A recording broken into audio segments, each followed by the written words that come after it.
Hello and welcome back to Anthology of Heroes, the podcast sharing stories of heroism and defiance throughout the ages. My name's Elliot Gates, the host and producer of the show, and in this series we are following the last 100 or so years of the Eastern Roman Empire, sometimes called Byzantium. Maybe today we'll start with a question. Has anyone ever handed you a job that you knew was doomed from the start? Maybe you were assigned a project everyone knew was over budget and impossible to save? Or you started a shift only to find that everything had been left for you to clean up.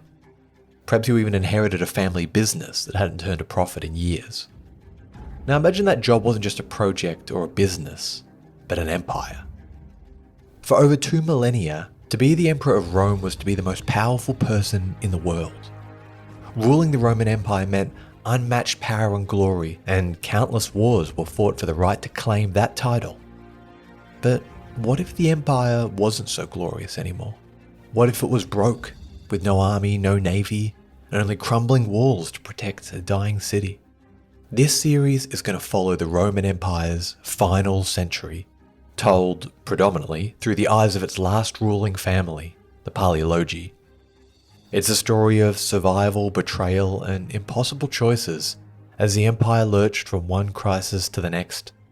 This is really one of the most fascinating periods in all of history because by the 1400s, everyone, emperors, priests, and ordinary citizens alike, knew that the end was near.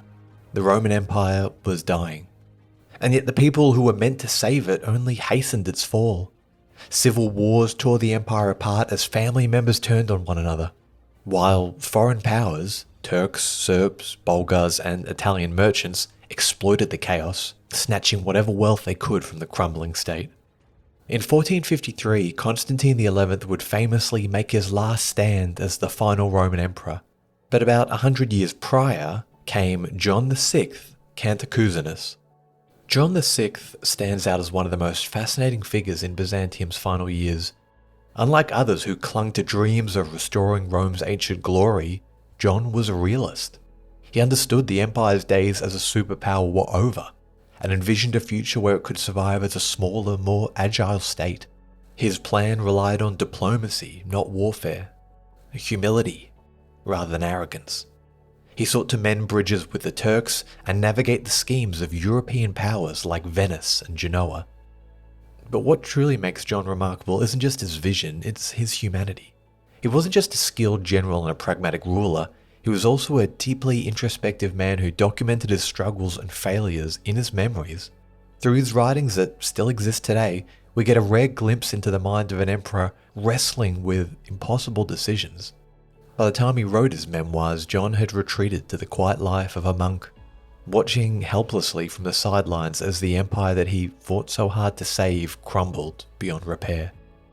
1500 years later, his words feel as if he's begging us to see his side of the story, to understand that the fall of the empire wasn't his fault.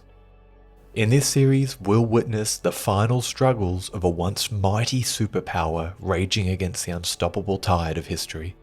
By the end of this series, you'll gain a clear understanding of all the forces that brought down the Roman Empire. The meteoric rise of the Ottoman Turks, the resistance to change within Byzantium, and the decisive roles played by the two Italian merchants, Venice and Genoa. After this series, I can guarantee you'll never again wonder why the Roman Empire fell.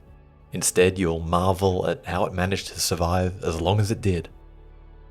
Let's get started.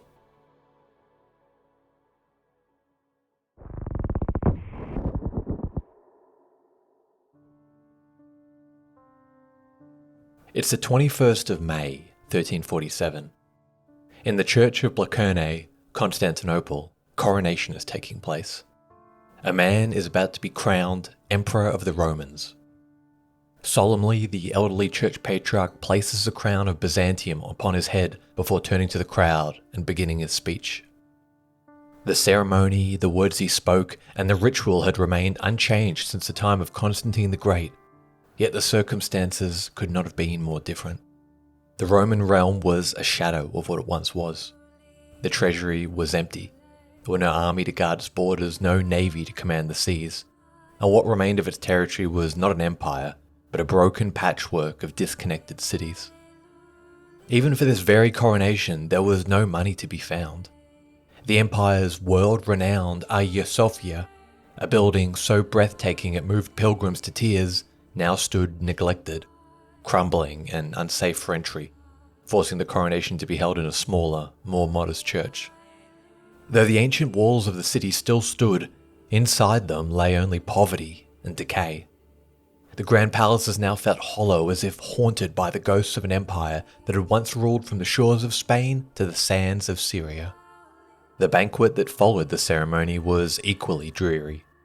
Toasts to the emperor's health were made in crude pewter cups, and the bowls they ate food from, clay. Even the emperor's crown, the very symbol of his authority, was a replica, a cheap thing made of glass. The real crown had been pawned to Venice years back to pay for another civil war. When once there had been gold and silk, now there were only faded robes. Where once there was choirs, now just quiet prayers. The entire city felt like a shell, grand in appearance, but empty. There could be no denying that the prestige of the empire had fallen, but the man they just crowned had a plan. His name was John Cantacuzene. Regal and proud, with long dark hair and a short cropped beard, John Cantacuzene was a nobleman and military commander. Well into his 50s, he'd lived several lifetimes in the space of one, and his path to this moment had not been an easy one.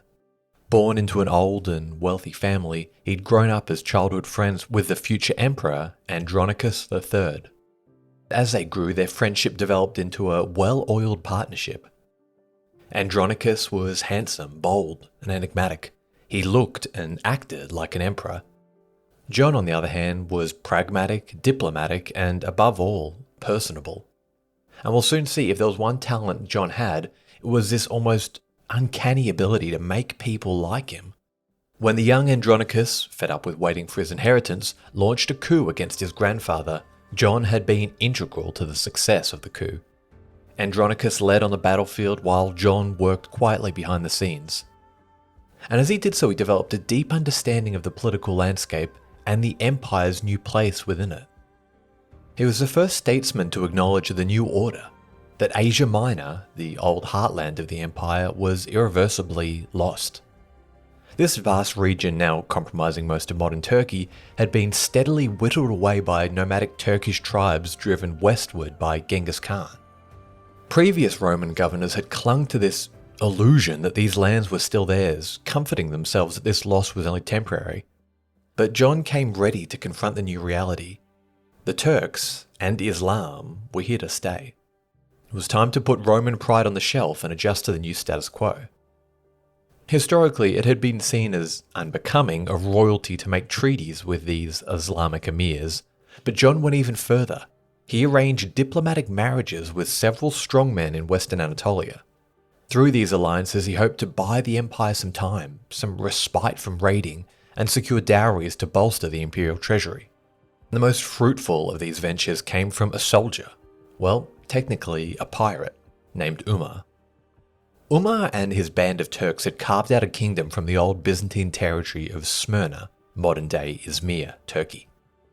With a navy of around 350 ships, Umar had terrorized the Aegean Sea, raiding and enslaving the unfortunate fishermen who lived along the coast.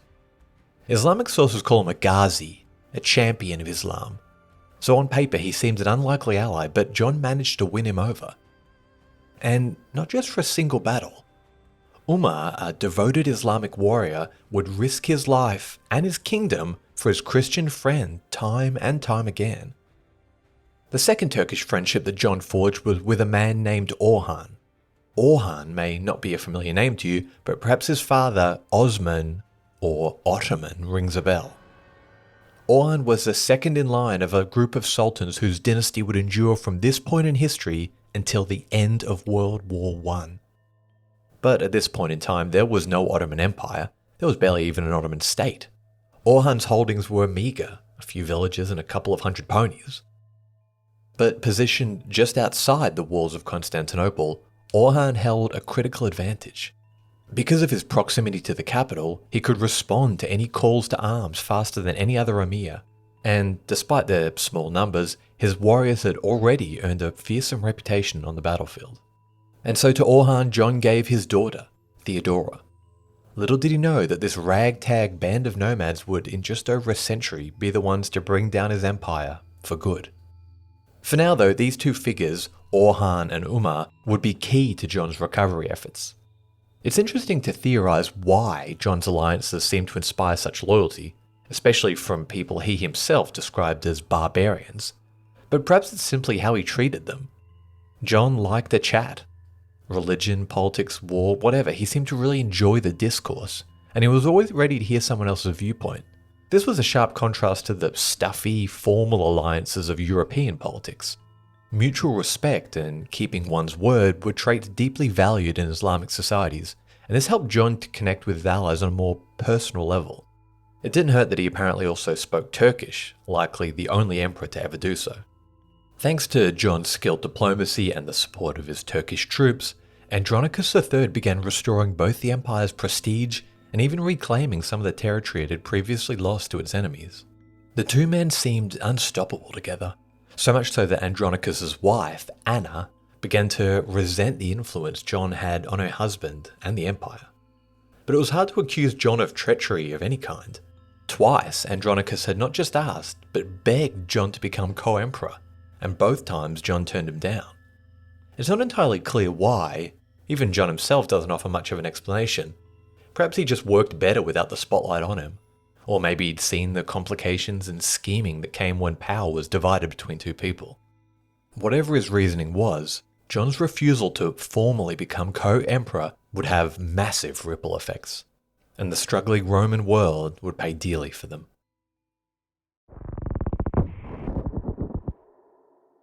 While John's policies in the East had netted him two valuable allies, his efforts in Europe fell short. If you listen to our episode on the Battle of Manzikert, you might remember the Great Schism. The Great Schism was an event that destroyed the already delicate relationship between the Orthodox, aka the Byzantine Church, and the Catholic Church, aka the European Church. At this point in time, the schism was nearly 300 years ago, but things had got worse and worse as time went on. The hatred between these two churches had finally boiled over in 1202 when Constantinople was brutally sacked and, for the first time in history, occupied by a foreign power. Europeans took control of the sacred city, usurping the Byzantine Empire and ruling from Constantinople for 50 years until the exiled emperor finally managed to reclaim it. The sacking of their beloved city, and especially the reconsecration of their holiest church into a Catholic cathedral, left a deep-seated hatred of all things European among the Byzantine people. European inventions, merchants, ideas, and especially religious practices were despised. And this was a pity because the one thing that could save the flailing empire was help from Europe.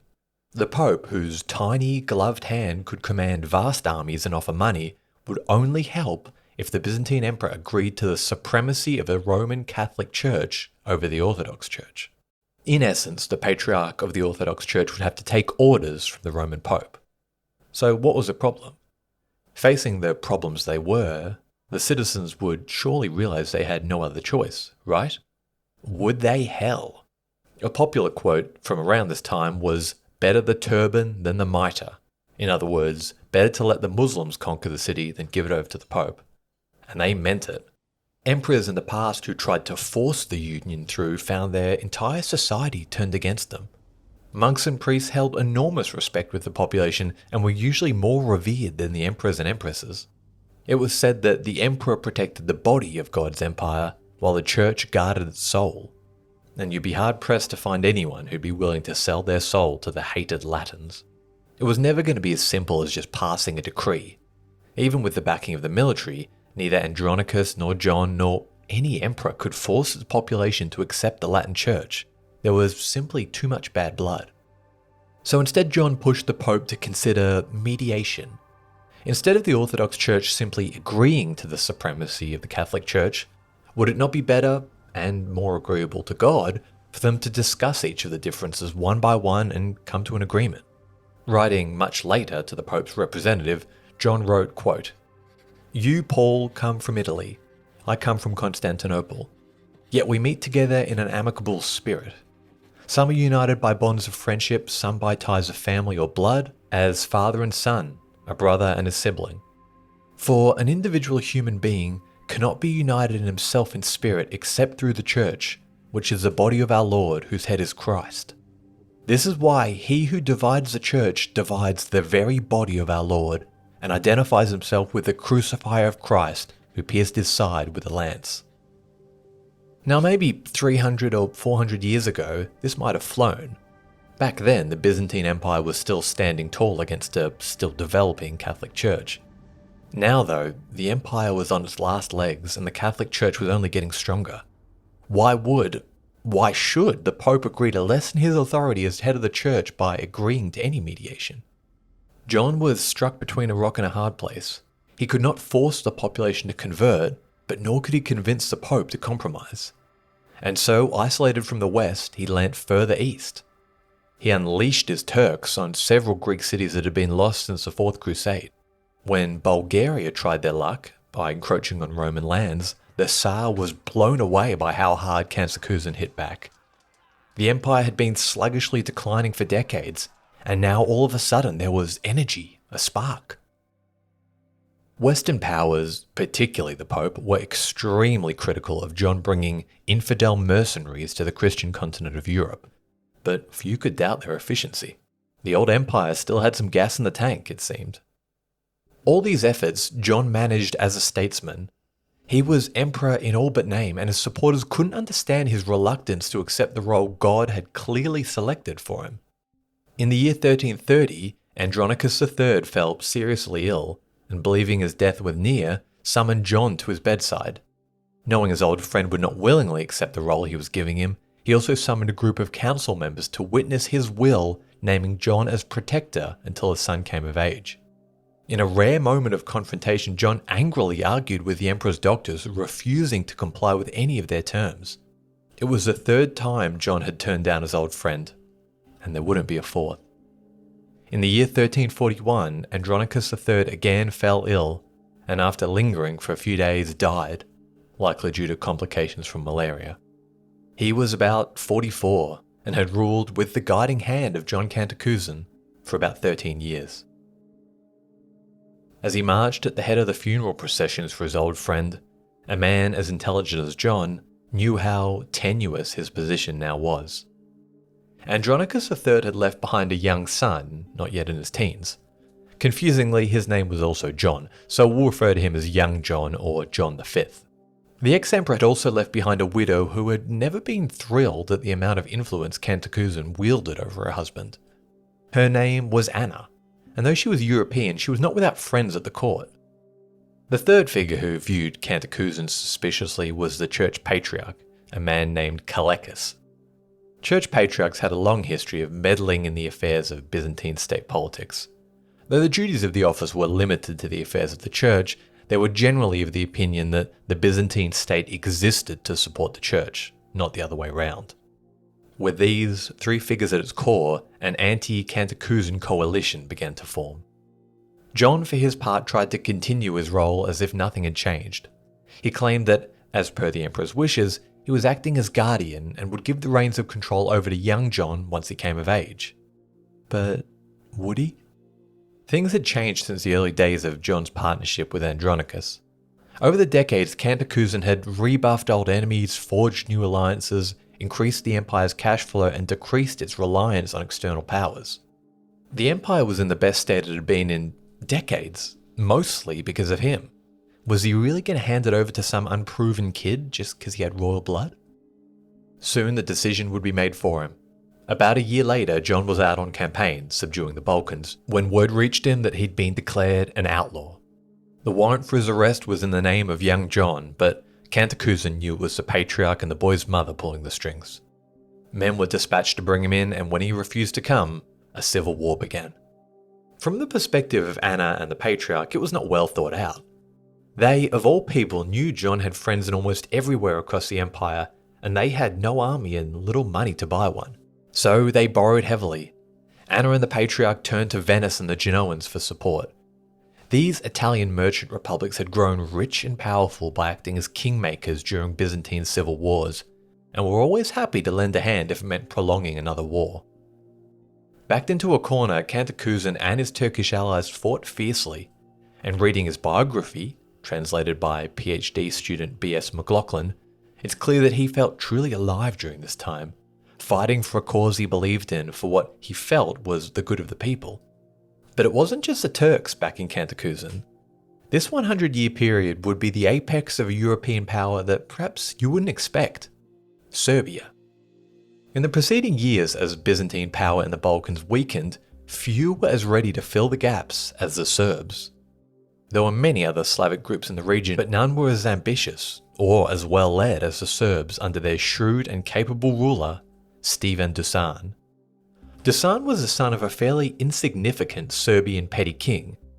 As Serbia was a kind of vassal of the Byzantine Empire, Dusan spent a good deal of his childhood in the Byzantine court, learning classical Greek and the art of war. Like many Byzantine vassal kings, he fought on behalf of the empire. His shock cavalry particularly were considered something of a secret weapon the emperor could call upon. But Dusan dreamed of greater things.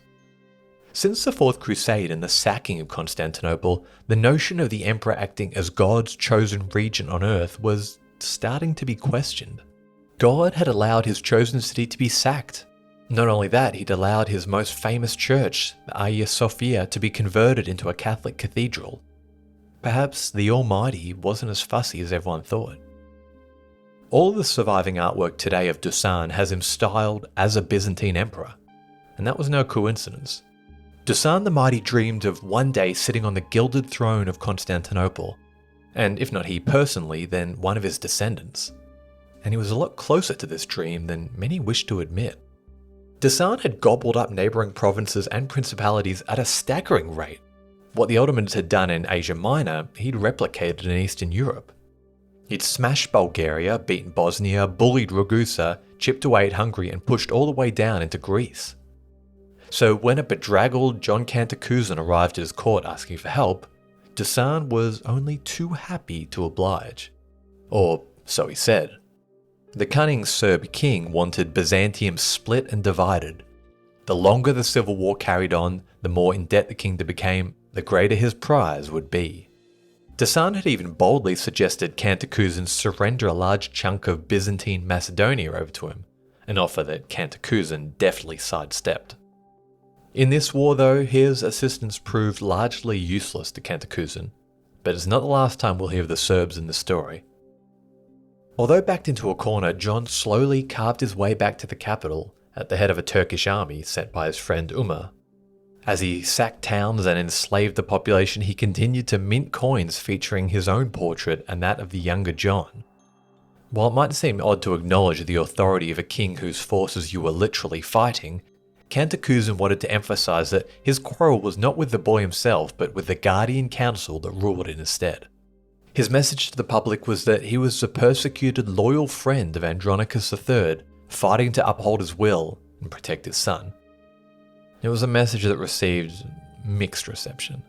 If only he'd just agreed to be co-emperor when Andronicus had asked him. More defeats for Anna and the Patriarch meant more loans from Venice. Soon the Merchant Republic informed Queen Anna that her credit was no good. As John's Turks won more and more victories, the bankers told her they needed something more tangible. So the foreign queen took the humiliating step of pawning the crown jewels of the empire. For 30,000 ducats wasted on a lost war, the crown jewels of this ancient empire would never be returned, and today likely collect dust in Venice alongside all manner of items they looted from the dying Roman Empire.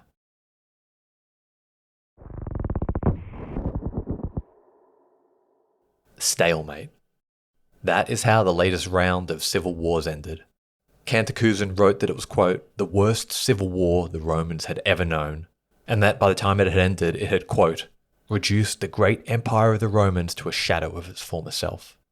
The thing is, it wasn't just that the empire was broke or that its people were overburdened by tax. Perhaps worse was how much wealth had flowed into the hands of the empire's neighbours. The Serbs were more emboldened than ever before. Venice and Genoa, already wealthy beyond belief, were now in control of the empire's crown jewels and a stack of credit loans. Even Cantacuzene's Turkish allies were richer than ever before, having looted the cities in Europe Cantacuzene had to torch to get through. It was yet another reminder of the rich rewards of inciting a civil war in Byzantium. John Cantacuzene VI and John Palaiologos V were admitted as brothers into the imperial household, but few believed this forced peace would ever hold. Cantacuzene was now on borrowed time. The civil war had not ended because of compromise, but because money had run out. Disagreements between the two sides had just been papered over, and from the sidelines everyone was already sharpening their pitchforks for round two. One of the more unique aspects of Cantacuzene's rule was his clemency. Forgiving someone is a real power move. Julius Caesar was famous for his mercy. In the right circumstances, giving someone their life back can be the best way to bank up political favours later on. But it only worked if you could trust the person would not turn on you again. And this was a major area where Cantacuzene fell flat. After his coronation, he forgave virtually everyone that betrayed him. You can kind of see why. He knew that the people were tired of these endless, multi-generational blood feuds between ruling families. And he was the type of person that always saw the best in people. It was how he made so many friends. But to his rivals, this was a weakness that they could exploit. His enemies kept right on plotting, knowing if they got caught, they could just throw themselves at his feet and beg for mercy. His supporters found this deeply frustrating too, pointing at how much they'd sacrificed in this long drawn-out civil war. After backing him for so long, they expected Cantacuzene to address the root of the issue, wanting him to kill, or at least exile, the old guards to secure the positions they had fought so hard for. But to John, that was a battle for another day. After 5 grueling years, he was finally on the throne. Now he faced the challenges of implementing a stack of reforms with little money and even less time. When Cantacuzene was a young man, he'd watched the then emperor make the disastrous decision to scrap the Byzantine navy. The old emperor wanted to save a bit of money by skipping the costs of maintaining the fleet, and instead relying on Venice and Genoa to handle their protection. It was a move that would haunt the empire for decades to come. Cantacuzene had always thought it was a foolish move, and time had proved him correct. Without a navy of its own, the empire was in complete reliance on Genoa and Venice. Since that day, all the merchant republics had done was squeeze the empire even more, knowing they had no option but to continue paying them for their defense, their trade, hell, even their food. Genoa even had the gall to build a new settlement just across the harbour from Constantinople and unload their wares there, effectively bypassing the city's duty taxes entirely. Constantinople was a city ringed by the sea on 3 of its 4 sides. It simply could not survive without a merchant fleet and a navy. The aristocracy in the city had grown fat and idle, sitting around knowing they could simply wait for money to roll in as the wealth of the world flowed through the city's gates. Not anymore. Times had changed. Cantacuzene envisioned his empire reborn as a merchant republic. Constantinople would be the heart of a small but powerful naval empire. Once their wealth grew, they could hire potent European armies to reclaim their coastline. And from there, who knows, perhaps the interior next. Through the centuries, if there was one thing the Roman Empire did well, it was reinvent itself. And John's dream would just be the latest iteration. The Purple Phoenix would rise again, and the first step to it all was a navy. Cantacuzene immediately set to work. The treasury was empty, so he tried something that was pretty unorthodox. He effectively tried to crowdsource construction costs from the city's elite. He gathered all the leading men together, told them how broke the empire was, and gave it to them straight, that he couldn't pay for this new venture alone, and that they needed to chip in. Cantacuzene firmly believed in the supremacy of the aristocracy. In his mind, noble blood and wealth naturally made certain families more suited to rule. But with privilege came responsibility. To John, the elite had an undeniable duty to protect the common people who depended on them. Standing before the city's wealthiest families, his eyes were alight with conviction as he laid out his vision for a powerful merchant fleet, a force that could restore the empire's maritime strength and economic independence. But his words hung in the air, met with blank stares and stifled yawns. These were people who only stirred when their own wealth or properties were under direct threat. As long as their fortunes were secured, they saw no need for change. Content with the status quo, they had little interest in the burdens of responsibility John so passionately championed. His vision of a stronger empire was, to them, an unnecessary gamble. Instead of agreeing to his plan, the assembly turned the tables, complaining to him about the rampaging Turks he'd brought across the sea. They spoke bitterly of how their lands had been pillaged and claimed they had little left to give him. Why was the emperor not looking to reclaim those lands instead of wasting cash on his little hobby navy? Other families paid him even less respect, whispering that he was technically a usurper, so he had no right to ask anything of them. But John wasn't deterred. After failing to appeal to their sense of patriotism, he implemented a clever series of taxes that, for one of the first times in the empire's history, targeted the rich rather than the poor. And so, for the first time in decades, the empty harbours of Constantinople began to hum with life. The sound of soaring and hammering filled the air as shipbuilding ramped up. It was an expensive endeavour. The lumber for these boats had to be dragged all the way from Thrace because Genoa was blocking the sea routes. Cantacuzene further infuriated the Genoans by dropping the customs duty at Constantinople's harbour, undercutting their prices and driving trade back into his city. Before long, the ships of a brand new Byzantine navy bobbed gently in the pristine waters of the Golden Horn. All the while, efforts from his diplomacy began to bear fruit. The small but economically rich island of Chios was wrestled back from the Italians. Christian pilgrims heading to the Holy Land now found their safety guaranteed by the Egyptian Sultan, who John had befriended. The recovery was small, but it was noticeable. But just as things were starting to finally get back on track, plague made landfall in Constantinople. And this was not just any plague. This was the OG worst plague in human history, Yersinia Pestis, the Black Death. As if the emperor needed any more reason to hate the Genoese, the plague probably hitched a ride on the backs of rats from one of their trading ships coming from the Black Sea. It's not within the scope of this episode to go into detail about just how ruthlessly effective this plague was, but I mean, 30 to 50% of Europe was about to be wiped out by this. This was huge. And as members of John's administration died by the hundred, the Serbs watched gleefully from the sidelines. It was the opportunity Stephen Dusan had been waiting for. At the head of his fearsome Serbian cavalry, he marched into northern Greece and occupied it. And if that wasn't enough of a provocation, he now openly referred to himself as Stephen Dusan, Emperor of the Serbians and the Romans. A direct challenge to John's legitimacy. Northern Greece had only just been pacified. It was an area that Cantacuzene had fought hard for. If he lost it again, it was gone for good. So, as times got tough, John turned to the one ally he could always count on, the Turks. His old friend Umar was busy fighting off European crusaders, but his son-in-law Orhan came to the rescue this time. Dusan, who had hoped for an easy victory, retreated back to his side of the fence. Cantacuzene had once again skimmed through thanks to his Turkish allies. As usual, they took the loot they were entitled to and departed back to Asia Minor. But not all of them. A concerning number of men and their families decided this time they would stay behind in Europe. After all, they were called to help almost every year now. Why take their plunder and go home? Why not just stay and set up in Europe? Cantacuzene turned to Orhan, voicing his frustrations. And though his son-in-law managed to force most of the raiders to return, the damage was done. The Turks had glimpsed the rich, soft underbelly of Europe, long shielded by Byzantium, and they weren't about to forget it.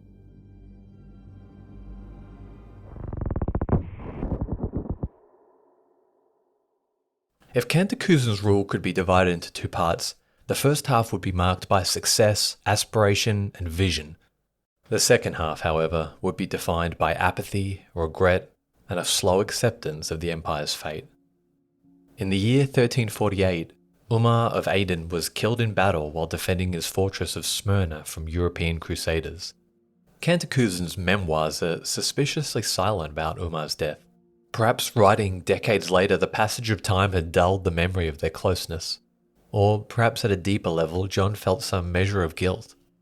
The crusade that claimed Umar's life was a direct response to the many raids he'd launched into Europe, raids that John himself had directed.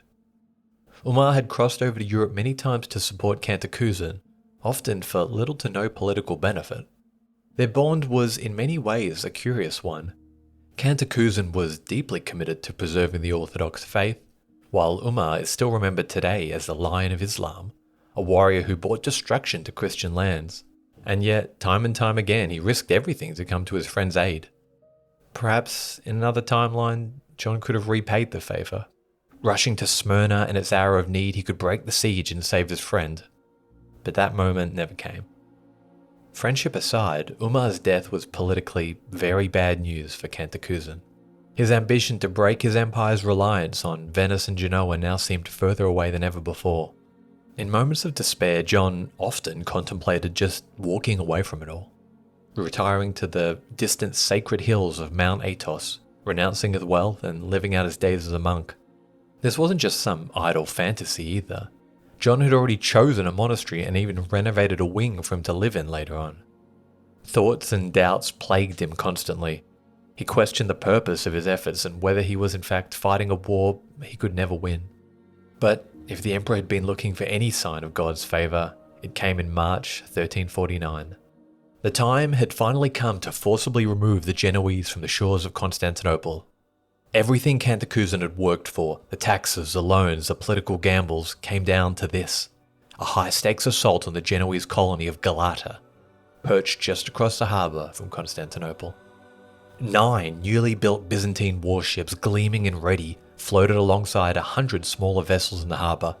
This was his navy, the first his empire had seen in decades. His plan was an ambitious one, a coordinated attack by land and sea. While his militia laid siege to Galata's fortified walls, his navy would engage the smaller Genoese fleet. If successful, this battle could restore the empire's pride and bring wealth back to Constantinople's ports. The first step of this rebirth he'd been working toward. Standing on the ramparts, John's heart raced. He could almost see the future he dreamed of. A bustling harbour, a fortified city, an expanding navy. Victory today would be the foundation of it all. At first, the Genoese panicked, scrambling and trying to buy time, but Cantacuzene seized the advantage. A strong wind filled the sails, pushing his fleet into the open harbour, perfectly positioned to strike. From the walls, John watched in exhilaration. This was the moment, his moment. But then, the wind grew stronger. The Genoese, seasoned sailors with decades of maritime experience, adjusted effortlessly, pulling their ships portside as the vessels cut smoothly through the waves. Cantacuzene's crew, though, froze. These men weren't sailors. They were farmers, shopkeepers, and conscripts hastily thrown aboard ships they barely knew how to steer. Sailing was a skill long forgotten in Byzantium, and this sudden gale was their undoing. The winds whipped across the harbour, rocking the Byzantine ships violently. Panic set in. Men dropped their spears, abandoning their posts. Some clung desperately to the rails, while others, terrified by the swaying decks, jumped overboard. The sea became a graveyard. Many of the crew couldn't swim, drowning in full view of the Genoese fleet, which had yet to fire a single shot. From the walls, John could only watch in horror as his proud navy crumbled into chaos. Boats collided, tipped and emptied, with their crews flailing in the water below. The harbours that should have been the stage for victory became the site of an unthinkable tragedy. Within minutes, it was all over. The Genoese, calm and calculating, waited out the gusts. Then, as the winds eased, they sailed in and seized the abandoned Byzantine vessels. The same ships John had spent years building. What had started as a bold, fresh attempt to reclaim the empire ended in devastating humiliation. The Genoese triumphantly sailed back to Galata, towing John's brand new navy behind them.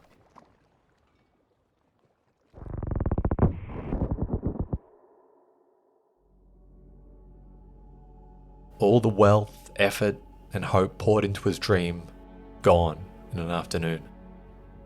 Watching from the ramparts, John could do nothing but stand in stunned silence, the weight of the failure pressing down like a storm of its own. This crushing defeat shattered more than just his spirit. It obliterated whatever little faith his nobles had in him. From that moment on, they stopped believing in his vision. The dream of reclaiming lost glory seemed foolish, a costly fantasy paid for with their wealth and resources. Going forward, the nobles would resist at every turn. Reforms would be ignored, taxes dodged, and support for his future plans evaporated.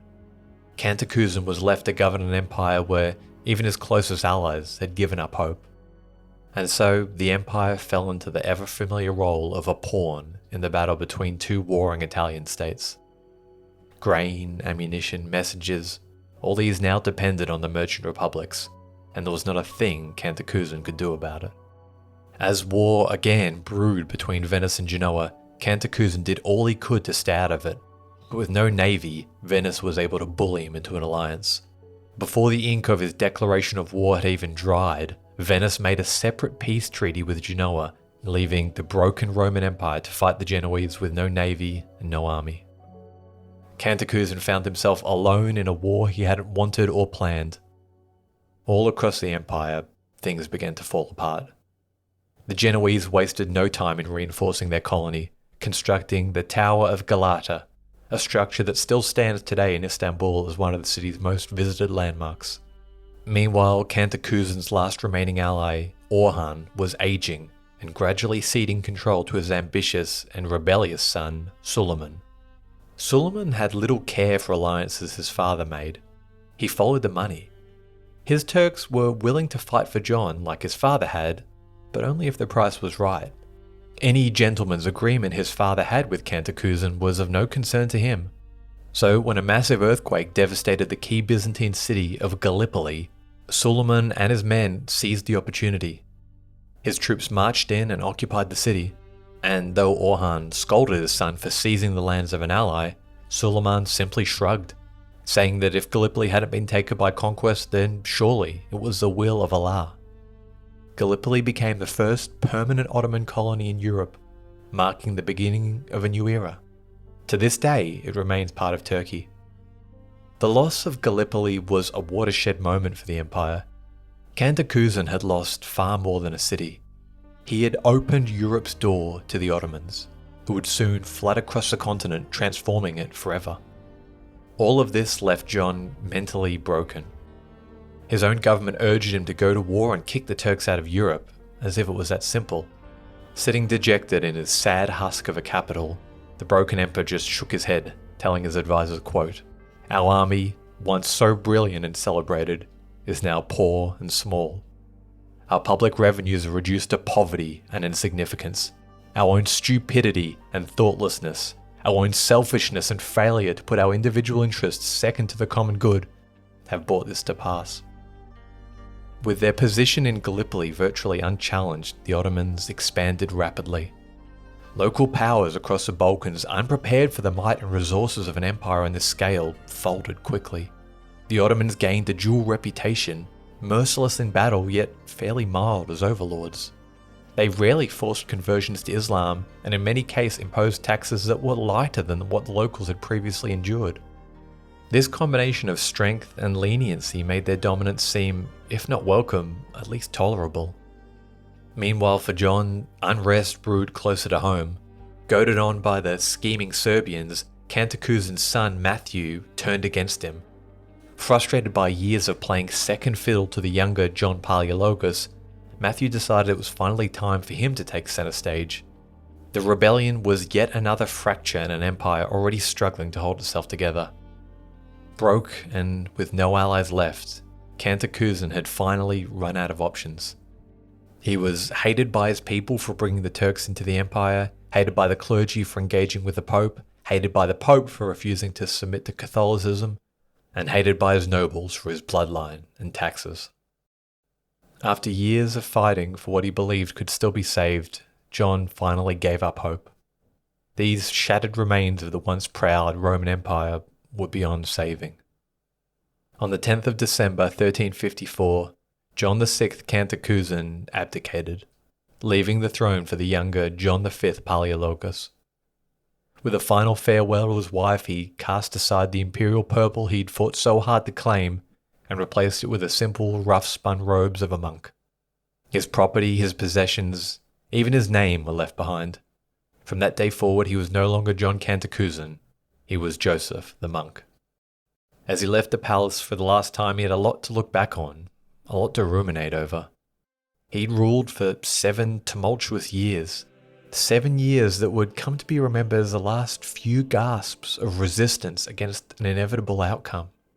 Enemies on all sides, Cantacuzene had come up with some truly innovative ways to stave off conquest. His gentleman's agreement with the Turkish emirs had been both his greatest strength and greatest weakness. Yes, those deals had led to Turkish settlement in Europe, but what else could he have done?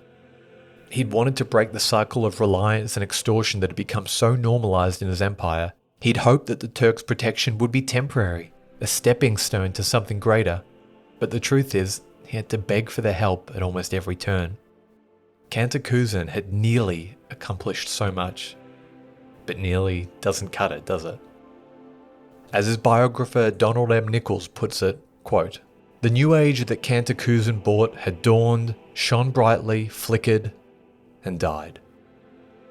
By the time he'd arrived in his monastery on Mount Athos, Cantacuzene was desperate to escape the weight of his past. His new home was simple and stark, its ancient stone walls standing silent, untouched by the world's troubles. Inside, the air was thick with incense, and the quiet hum of chanting reverberated through the cold stone halls. The bare wooden pews and flickering candles were a humbling contrast to the lavish palaces he'd once known. Here, there was no need for alliances. No more broken promises, no marauding Turks or treacherous Serbs. All that mattered now was faith, repentance, and the rhythm of a quiet life in service to God, where the weight of his failure could finally be laid to rest. And that's where we're going to leave it today, guys. We'll be back to continue the story when we check in with another Roman emperor around 40 years down the track, where, thanks to an unlikely ally from the east, the Roman Empire gets one final reprieve. If you've enjoyed the show, please don't forget to drop us a rating on Spotify or Apple Podcasts. And if you'd like to help support the show, you can find the link to our Patreon in the episode links below. Our patrons get early access to episodes that are all ad-free. Thanks again to all you guys, and a big shout out to my Justinian tier members: Angus, Doug, John, Megan, the Bosco, Philip, Sam, Sarah, Seth, and Tom. Thanks a lot.